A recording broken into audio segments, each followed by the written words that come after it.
ناظرین و سامعین، السلام علیکم ورحمۃ اللہ وبرکاتہ۔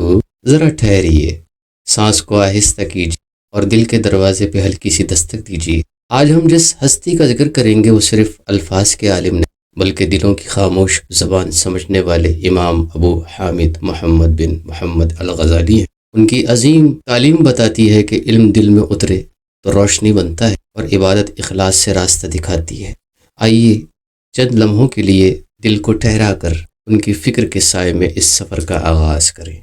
آج ہم 11ویں صدی کی ایک ایسی شخصیت پر بات کر رہے ہیں جنہوں نے اسلامی دنیا کی سوچ پر ایک بہت ہی گہرا اثر ڈالا، ابو حامد الغزالی۔ جی، اور انہیں حجت الاسلام بھی کہا جاتا ہے، یعنی اسلام کا ثبوت۔ بالکل، جو اپنے آپ میں ایک بہت بڑا خطاب ہے۔ آج ہمارے پاس جو ذرائع ہیں، مطلب ان کی اپنی سوانح عمری اور ان پر جو تحقیق ہوئی ہے، ان سے ہم یہ سمجھنے کی کوشش کریں گے کہ آخر الغزالی اتنے اہم کیوں ہیں۔ اور مقصد صرف ان کی زندگی کو دہرانا نہیں، بلکہ اس گہرے سوال کو سمجھنا ہے کہ ایک شخص جو اپنے علمی عروج پر تھا، بغداد کی نظامیہ یونیورسٹی کا سربراہ، وہ سب کچھ چھوڑ کر کیوں نکل پڑا؟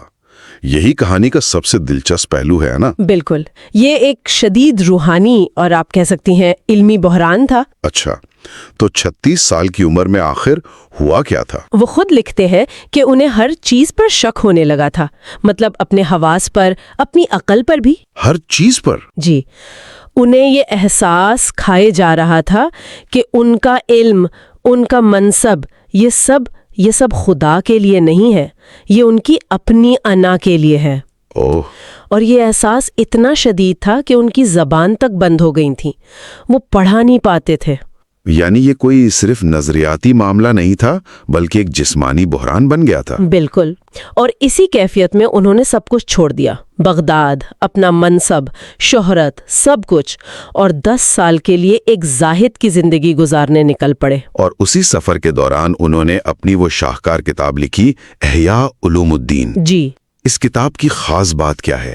مطلب امام نووی نے یہاں تک کہہ دیا کہ اگر اسلام کی تمام کتابیں بھی گم ہو جائیں تو صرف احیاء ہی کافی ہوگی۔ دیکھیں، اس کتاب کا کمال یہ ہے کہ اس نے شریعت کے ظاہری اصولوں اور تصوف کی روحانیت کے درمیان ایک پل بنایا ہے۔ اچھا، اس سے پہلے یہ دونوں راستے اکثر الگ سمجھے جاتے تھے۔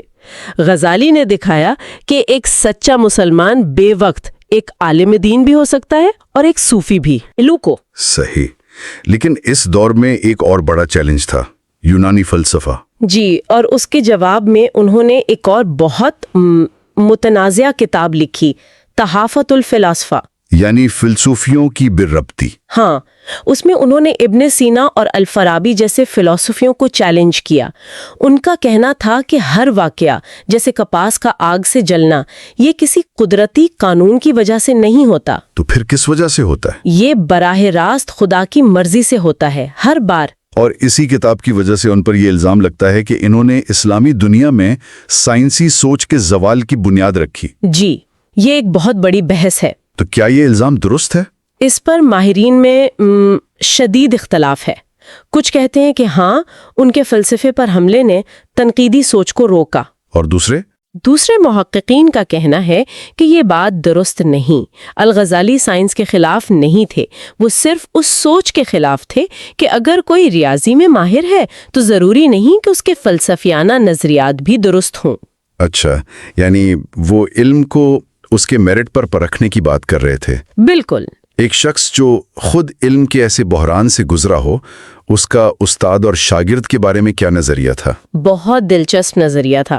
ان کے نزدیک تعلیم کا مقصد صرف معلومات جمع کرنا نہیں تھا، بلکہ روح کو پاک کرنا اور خدا کا قرب حاصل کرنا تھا۔ اور استاد کیسا ہونا چاہیے؟ استاد کو اپنے شاگرد پر اپنے بچوں کی طرح شفیق ہونا چاہیے اور اس کی ذہنی سطح دیکھ کر پڑھانا چاہیے۔ اور شاگرد کے لیے ان کا مشورہ تھا کہ علم حاصل کرنے سے پہلے تکبر سے خود کو پاک کرے اور استاد کا بے حد احترام کرے۔ تو خلاصہ یہ ہے کہ امام غزالی کی زندگی سچ کی تلاش کا ایک ایسا سفر ہے جو ظاہری علم کی بلندیوں سے شروع ہوا اور پھر روحانی شک کی گہرائیوں سے گزرا، اور ایک ایسے یقین پر ختم ہوا جس نے صدیوں تک کروڑوں لوگوں کی رہنمائی کی۔ اور ان کا اثر صرف مسلمانوں تک نہیں رہا، ان کی تحریروں نے یہودی مفکر موسیٰ بن میمون سے لے کر مغربی فلسفیوں تک کو متاثر کیا۔ اپنی سوانح عمری کے آخر میں الغزالی ایک بہت گہرا سوال چھوڑ جاتے ہیں۔